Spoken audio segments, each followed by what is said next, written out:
Hello ನಮಸ್ಕಾರ, welcome back to KD education YouTube channel.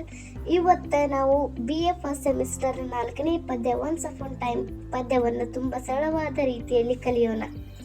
And let's go. ಈ ಪದ್ಯದಲ್ಲಿ ಒಬ್ಬ ತಂದೆ ತನ್ನ ಮಗನಿಗೆ ಆಧುನಿಕ ಪ್ರಪಂಚದ ಕಪಟತನದ ಬಗ್ಗೆ ವಿವರಿಸುತ್ತಾನೆ. ಜನರ ನಡವಳಿಕೆ ಕಾಲಕ್ಕೆ ತಕ್ಕಂತೆ ಹೇಗೆ ಬದಲಾಗಿದೆ ಎಂದು ಬೇಸರ ವ್ಯಕ್ತಪಡಿಸುತ್ತಾನೆ. ಈ ಒಂದು ಪದ್ಯದಲ್ಲಿ ತಂದೆ ಮಗನ ಸಂಭಾಷಣೆಯಾಗಿದೆ.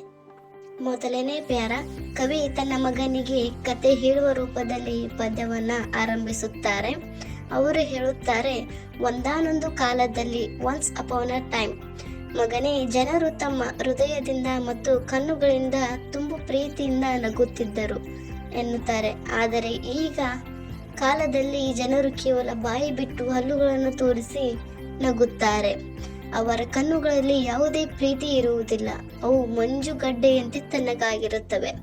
ಅವರು ನಮ್ಮ ಪ್ರೀತಿ ನೋಡುವುದಿಲ್ಲ, ಬದಲಿಗೆ ನಮ್ಮ ಹಿಂದೆ ಇರುವ ನೆರಳು, ಆದರೆ ಮತ್ತು ಆಸ್ತಿ, ಅಂತಸ್ತು ಮತ್ತು ಸ್ವಾರ್ಥವನ್ನ ಹುಡುಕುತ್ತಾರೆ. ಅಂದರೆ ಆಗಿನ ಕಾಲದ ಜನರು ತುಂಬಾ ಪ್ರೀತಿಯಿಂದ ಮತ್ತು ಮನಸ್ಸಿನಿಂದ ಅವರನ್ನ ಮಾತನಾಡಿಸುತ್ತಿದ್ದರು. ಆದರೆ ಈಗಿನ ಕಾಲದ ಜನರು ಸುಮ್ಮನೆ ಬಾಯಿ ಬಿಟ್ಟುಕೊಂಡು ಹಲ್ಲು ತೋರಿಸಿ ಪ್ರೀತಿ ಇಲ್ಲದೆ ಮಾತನಾಡಿಸುತ್ತಾರೆ. ಅವರು ಯಾವುದೇ ಪ್ರೀತಿಯಿಂದ ಮಾತನಾಡಿಸುತ್ತಾರೋ ಅದರ ನಮ್ಮ ಹಿಂದೆ ಇರುವ ಹಣ, ಆಸ್ತಿ ಮತ್ತು ಸ್ವಾರ್ಥದ ಬದಲಾಗಿ ನಮ್ಮನ್ನ ಮಾತನಾಡಿಸಿದ ಈ ಪದ್ಯದಲ್ಲಿ ಹೇಳುತ್ತಿದ್ದಾರೆ. ಎರಡನೇ ಪದ್ಯ, ಹಿಂದೊಂದು ಕಾಲವಿತ್ತು ಮಗನೇ ಎಂದು ಈ ರೀತಿ ಪದ್ಯವನ್ನ ಪ್ರಾರಂಭಿಸುತ್ತಾರೆ. ಹಿಂದೊಂದು ಕಾಲದಲ್ಲಿ ಬೇರೆ ಯಾರನ್ನಾದರೂ ಭೇಟಿಯಾದರೆ ಕೈ ಕುಲುಕುತ್ತಿದ್ದರು, ಅಂದರೆ ಹ್ಯಾಂಡ್ಶೇಕ್ ಮಾಡ್ತಿದ್ದರು. ಆ ಹಸ್ತಲಾಂಗವದಲ್ಲಿ ಹೃದಯದ ಆತ್ಮೀಯತೆ ಇರುತ್ತಿತ್ತು, ಆ ಹೃದಯದ ಪ್ರೀತಿ ಇರುತ್ತಿತ್ತು ಆ ಹ್ಯಾಂಡ್ ಶೇಕ್ ನಲ್ಲಿ. ಆದರೆ ಈಗಿನ ಕಾಲದಲ್ಲಿ ಈಗ ಏನೂ ಇಲ್ಲ ಎಂದು ಹೇಳುತ್ತಿದ್ದಾರೆ. ಈಗ ಕೈ ಮಾತ್ರ ಕುಲುಕುತ್ತಾರೆ, ಅಂದ್ರೆ ಹ್ಯಾಂಡ್ ಶೇಕ್ ಮಾತ್ರ ಮಾಡುತ್ತಾರೆ. ಅವರ ಬಲಗೈಯಲ್ಲಿ ಹಸ್ತಲಾಂಗ ಮಾಡುತ್ತಾರೆ ಮತ್ತು ಅವರ ಎಡಗೈ ನನ್ನ ಖಾಲಿ ಜೇಬನ್ನು ಹುಡುಕುತ್ತದೆ, ಅಂದರೆ ಸರ್ಚಿಂಗ್ ಮೈ ಎಂಟಿ ಪಾಕೆಟ್ಸ್. ಇದರ ಅರ್ಥ ವ್ಯಕ್ತಿ ನನಗೇನು ಲಾಭ ಸಿಗಬಹುದು ಎಂದು ಅವರನ್ನು ಯೋಚಿಸುತ್ತಾರೆ. ಇದು ಎರಡನೇ ಪದ್ಯವಾಗಿದೆ. ಮೂರನೇ ಪದ್ಯವನ್ನ ತುಂಬಾ ಸರಳವಾಗಿ ಕಲಿಯೋಣ.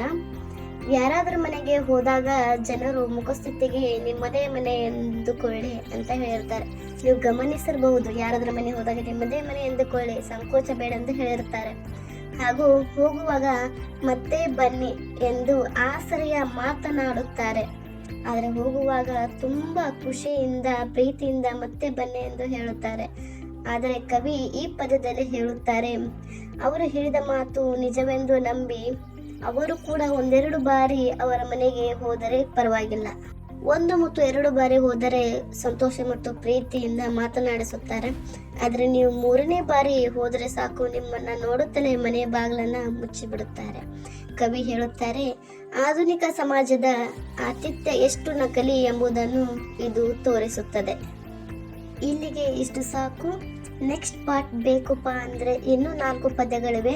ಇನ್ನು ನೆಕ್ಸ್ಟ್ ಪಾರ್ಟ್ ಬೇಕು ಅಂದರೆ ಕಮೆಂಟ್ ಮಾಡಿ ಹಾಗೂ ನಮ್ಮ ಚಾನಲ್ ಸಬ್ಸ್ಕ್ರೈಬ್ ಮಾಡಿ. ನೆಕ್ಸ್ಟ್ ಪಾರ್ಟ್ಗೆ ವೇಟ್ ಮಾಡಿ ಆ್ಯಂಡ್ ಕಮೆಂಟ್ ಮಾಡಿ. Thank you for watching. I love you all. Bye.